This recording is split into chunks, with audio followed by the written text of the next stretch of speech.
Assalamualaikum warahmatullahi wabarakatuh. Kita sampai kepada materi analisis vektor atau bisa juga disebut dengan penguraian komponen-komponen vektor. Oke. Menentukan vektor resultan menggunakan vektor komponen atau penguraian ke sumbu X dan sumbu Y. Dalam menggambarkan sesuatu, kita selalu menggunakan koordinat X dan Y, yaitu untuk yang 2 dimensi. Dan kalau koordinat X, Y, Z itu adalah untuk yang 3 dimensi. Nah, apabila sebuah vektor membentuk sudut terhadap sumbu X, maka kita bisa menguraikan vektor tersebut ke dalam komponen sumbu X atau ke komponen sumbu Y, yaitu koordinat X, Y. Kedua vektor komponen tersebut biasanya saling tegak lurus.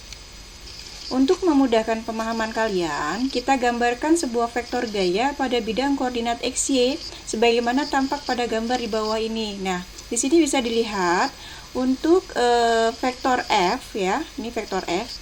Vektor F ini tidak berada di sumbu X atau sumbu Y, artinya dia miring vektornya. Maka kalau ada vektor seperti ini ya, vektor F ini, maka dia harus diuraikan ke sumbu X, dinamakan sebagai Fx. Nah, jadi cara menggambarnya ini ya, vektor F kita uraikan ke sumbu X, ini ya. Nah, ini kita sebut sebagai vektor Fx. Nah, kalau vektor F ini kita uraikan ke sumbu Y, maka vektor ini disebut dengan vektor Fy. Nah, antara sumbu X dengan vektor F yang miring, di sini ada sudut sebesar theta. Nah, bagaimana cara menyelesaikannya? Oke. Nah, menentukan vektor komponennya. Kita lihat. Kalau dia menentukan Fx, kita lihat Fx di sini, ya. Nah, yaitu kalau vektor F diuraikan ke sumbu X menjadi Fx, vektor F diuraikan ke sumbu Y menjadi Fy. Nah, sekarang kita lihat, kenapa sih kok kalau kita mau mencari Fy menggunakan sinus? Kita ingat untuk aturan sin cos ya, trigonometri di matematika, itu ada aturan. Kalau sinus theta itu adalah depan per miring. Kalau cos samping per miring, bagaimana dilihatnya? Nah, ini ada vektor F. Ini vektor F. Nah, ini ada sudut theta. Nah, kalau kita lihat Fy, nah Fy ini ya. Nah, panjang Fy di sini akan sama dengan ini. Nah, ini panjang Fy sama di sini. Ini sama dengan Fy. Nah, berarti untuk theta, berarti Fy ini berada di depan sudut theta. Maka sin theta adalah depan. Depannya itu adalah Fy. Ini ya. Miringnya adalah vektor F sendiri. Ini miring, vektor F. Nah, sehingga kalau dijadikan persamaan Fy sama dengan menjadi Fy sama dengan F dikalikan sin theta atau F sin theta. Ya, ini F sin theta. Jadi besar Fy itu adalah F sin theta. Nah, kalau kita mencari Fx, nah kalau Fx ya di sumbu X pakai aturan cos. Aturan cos itu apa? Dalam trigonometri itu adalah samping per miring. Sampingnya yang mana sih? Nah, sampingnya kita lihat dulu sudut tetanya. Nah, samping sudut theta itu adalah yang Fx. Sehingga kita buat di sini Fx per miring. Miringnya yang mana? Ini sumbu F-nya. Vektor F-nya yang miring. Maka kita di sini per F. Sehingga ini adalah samping per miring. Cos theta sama dengan Fx per F. Nah, sehingga Fx menjadi F cos theta. Nah, untuk mencari arahnya nanti ya kita pakai aturan tangen theta. Ini untuk mencari arah. Oke, kita lihat lagi. Ada nggak sih yang lebih mudah daripada kalau kita belum mengerti untuk trigonometrinya? Bisa. Oke, boleh mengambil gini. Ini mudahnya ya.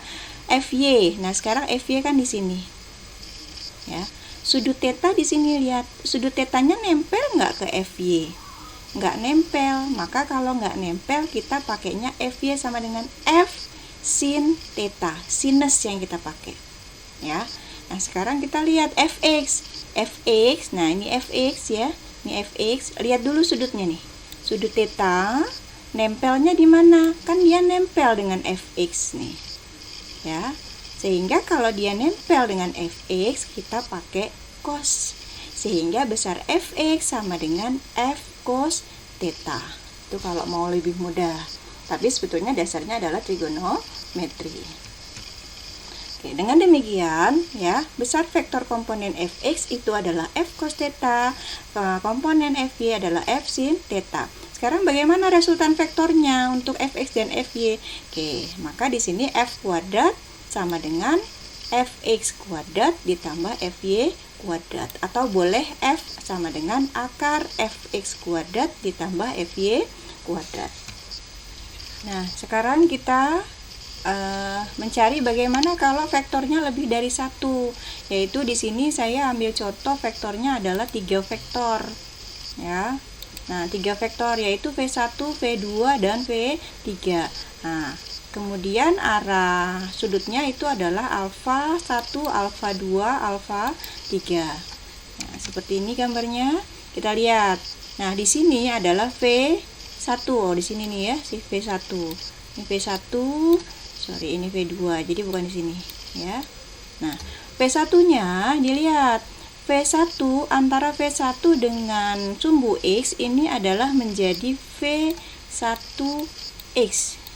Nah V1X sudutnya ini adalah alfa 1 ya. V1 terhadap sumbu Y ini adalah V1Y ya, ini V1Y. Nah, ya. Sudutnya dia alfa 1. Nah, V2 kita uraikan ini menjadi V2X. Ya, ke sumbu X ini menjadi V2X. V2 diuraikan ke sumbu Y ini menjadi V2Y. Nah, ya. Nah, sekarang kita lihat nih V3. V3 kita uraikan ke sumbu X ini menjadi V3X. Nah, V3 kita uraikan ke sumbu Y ini menjadi V3Y ya. Nah kita lihat masing-masing. Antara V1 dengan sumbu X sudutnya alfa 1, V2 dengan sumbu X alfa 2, V3 dengan sumbu X alfa 3. Nah, kita lihat vektor-vektornya diuraikannya seperti ini ya.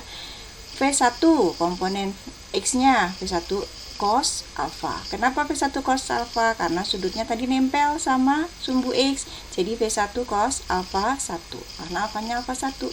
Komponen Y-nya V1 sinus alfa 1. Karena dia nggak nempel nih alfa 1-nya ya dengan sumbu Y. Nah, V2 komponen X-nya V2 cos alfa 2. Komponen Y-nya V2 sin alfa 2. Vektor V3 komponen X-nya V3 cos alfa 3. Komponen Y-nya adalah V3 sin alfa 3. Seperti tadi ya, dan seterusnya. Nah, nanti kalau ada lebih dari satu vektor seperti ini, komponen X dan Y, maka untuk menentukan resultannya kita harus mencari R resultan di sumbu X-nya. Maka nanti resultan di sumbu X-nya berlaku V1 cos alfa 1 ditambah V2 cos alfa 2 ditambah V3 cos alfa 3. Atau R di X-nya resultan di sumbu X adalah V1X tambah V2X tambah V3X. Nah, sekarang komponen di sumbu Y-nya, resultan RY-nya itu adalah V1Y tambah V2Y tambah V3Y, dan seterusnya kalau lebih dari 3. Nah, atau V1 sin alfa 1 tambah V2 sin alfa 2 ditambah V3 sin alfa 3. Nah, ya, untuk menentukan nilainya. Nah, maka di resultannya tadi kan kita sudah mencari R1 Rx ya. Kemudian di komponen Y itu resultannya adalah RY. Maka jumlah resultan untuk 3 vektor adalah R sama dengan akar Rx kuadrat ditambah Ry kuadrat ya, seperti Pitagoras.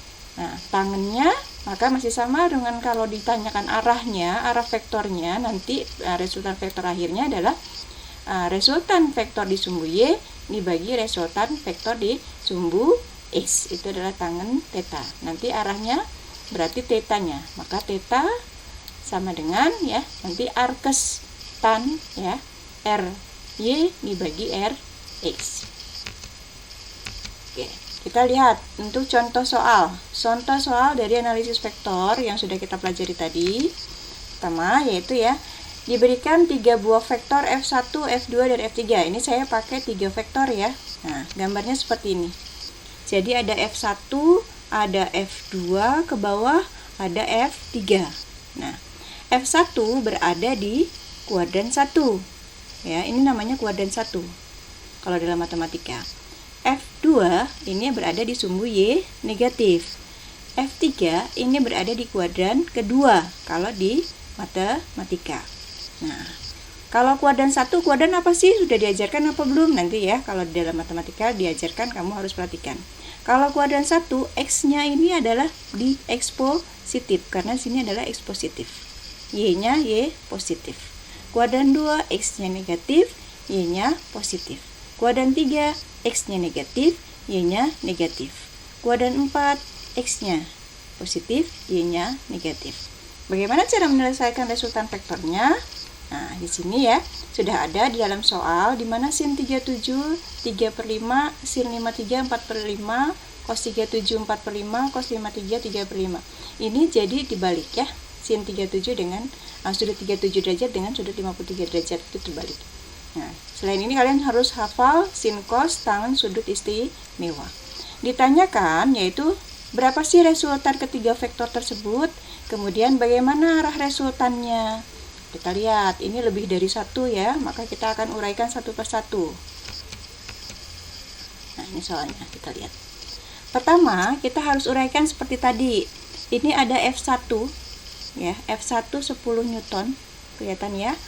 Nah, F1 ini kita uraikan ke sumbu X menjadi F1X atau F1 cos 37.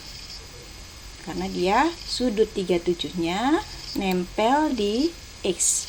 Jadi F1 cos 37.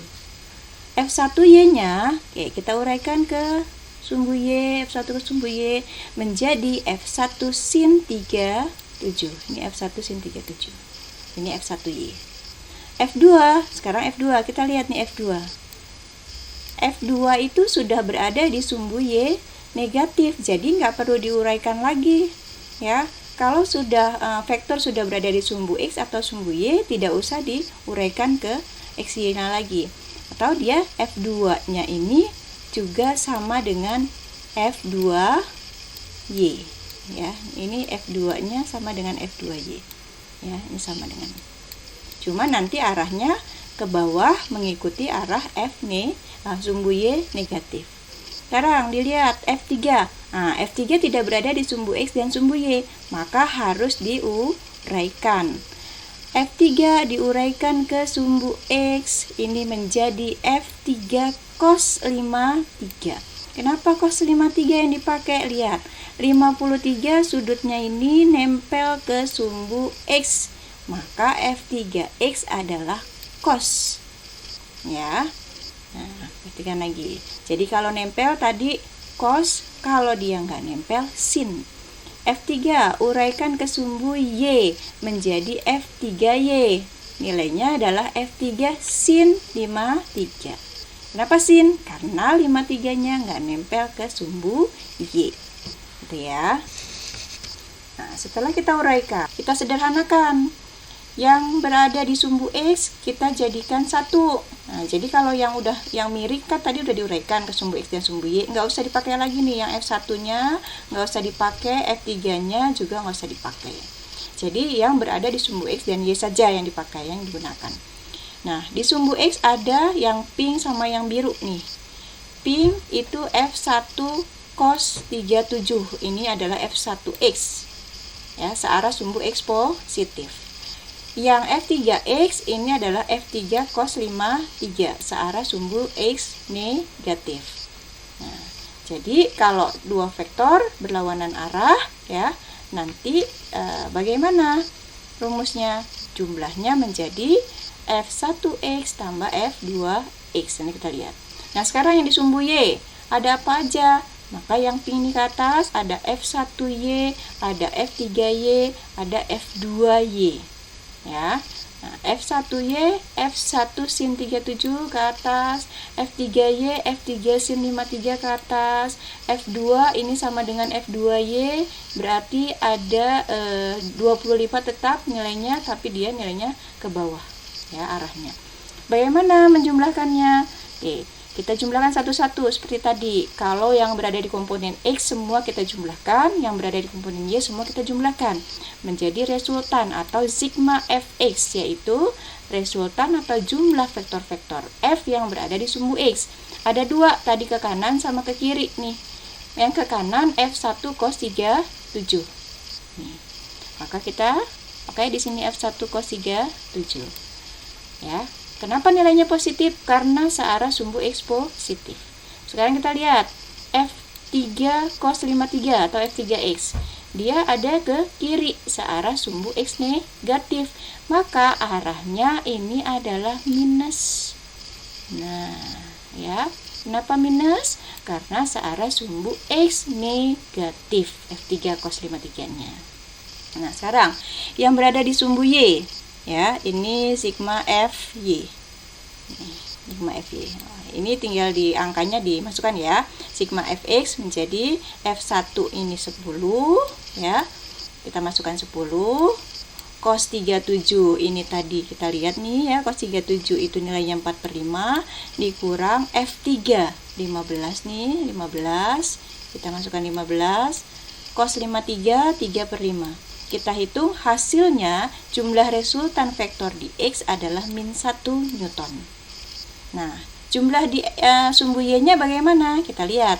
Di sini ada F1 sin 37 dan F3 sin 53 dan ke bawah ada F2. Sehingga kita lihat berdasarkan arahnya. Yang ke atas dia positif, F1 sin 37 arahnya ke atas jadi positif. Plus F3 sin 53 arahnya ke atas juga jadi positif. Nah, F2 arahnya ke bawah. Maka nilainya min F2X minus, jangan lupa karena arahnya ke bawah searah sumbu Y negatif. Nah, sekarang jumlahnya ini ya kita masukkan seperti tadi, F1-nya 10, sin 37 3/5 ditambah F3-nya 15, sin 53 4/5 dikurang F2-nya 25. Nilainya jumlah resultan vektor F yang berada di sumbu Y adalah min 7 Newton. Nah, sama-sama negatif. Maka ya, berarti di Fx ya, jumlah resultan di Fx, maka ini arahnya ke kiri. Nah, ya. Ini adalah Fx. Nah, Fy juga negatif. Maka kalau kita gambar, Fy-nya juga ke bawah. Ini adalah Fy. Nah, maka antara Fx ya, Fx di sini Fy sama Fy ya. Ini adalah menjadi dua vektor membentuk sudut 90. Jadi dari 3 vektor yang tadi kita sederhanakan lagi, ini yang paling sederhana, menjadi 2 vektor membentuk sudut 90 derajat. Ya, kalau 2 vektor membentuk sudut 90 derajat sudah di materi yang kemarin, resultan vektornya adalah sama dengan sudut rumus Pythagoras, di mana R-nya adalah akar Fx, nah kuadrat ditambah sigma Fy kuadrat menjadi min 1/2 ditambah min 7/2, hasilnya adalah 1 kuadrat ditambah ini 49 ya, jadi akar 50 Newton. Nah, maka resultan vektor dari F1 tambah F2 tambah F3 adalah akar 50 Newton. Ya. Nah, sekarang sudutnya bagaimana? Sudutnya maka pakai rumus tan. tan atau tangen ya, tangen theta itu adalah sigma FY dibagi sigma FX. Jumlah resultan vektor di Y dibagi jumlah resultan vektor di X. Jumlah resultan vektor di Y adalah min 7, di X min 1. Sehingga ini tangen tetanya adalah min 7 dibagi min 1. Ya. Sehingga negatif dibagi negatif itu adalah positif. Nilainya adalah 7. Nah, nilai 7 itu masih berupa tangen theta. Sudutnya berapa tetanya? Tetanya ini bisa dilihat pakai kalkulator ya. Arkes tangen theta itu menjadi 81,87 derajat. Jadi arahnya 81,87 derajat terhadap sumbu X positif. Ya. Oke, ini kamu bisa lihat di kalkulatornya. Cara mencari arkes tangennya bagaimana. Oke, sekian. Contohnya seperti itu. Tinggal kalian coba lihat latihannya. Ini tolong kerjakan di buku. Nah, tulisnya masing-masing. Assalamualaikum warahmatullahi wabarakatuh.